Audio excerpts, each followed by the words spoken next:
খুবই গুরুত্বপূর্ণ একটা প্রশ্ন করেছেন। এটা খুবই বাস্তব কথা এবং সত্য কথা যে আমাদের দেশে বহু লোক গরু কোরবানি করেন বা ছাগল কোরবানি করেন, তার কাজের বুয়া, কাজের লোক বা গরিব মানুষ এলাকার তাদেরকে দিয়া গরু বানানোর কাজে বা ছাগল বানানোর কাজে ব্যবহার করেন।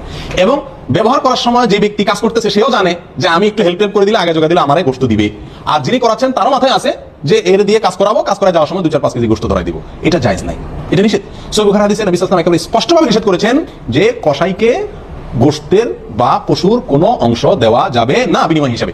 আপনি বিনিময় হিসাবে তাকে যদি কোনো টাকা দেওয়ার কথা চুক্তি করেন তাহলে সাফ করে নিতে হবে, কোনো গোশত টোস্ত কোনো কিছু পাবা না, একেবারে সাফ কথা। তুমি পাবা কি? টাকা। তো তোমার টাকাটা তুমি নিয়ে যাবা, গোশতের কোনো আশা বা কোনো কিছু আশা তুমি করবা না, পায়া গোশত ভুড়ি কোনো কিছুর আশা তুমি করবা না, কিছু তুমি পাবা না, এটা তুমি জেনে রাখো। তাকে পরিষ্কার করে দিতে হবে।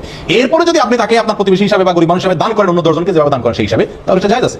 কিন্তু এই কাজের লোক, গরিব লোক, দারোয়ান, আশপাশের অসহায় লোকদেরকে দিয়ে কাজ করানো এবং কাজ করানোর সময় মাথা রাখা দিয়ে তাকে একটু গোশত দিয়ে দিব, এটা জায়েজ নাই। নবী করিম সাল্লাল্লাহু আলাইহি ওয়াসাল্লাম স্পষ্ট করেছেন ওয়ালা ইউতা লিজাযারাত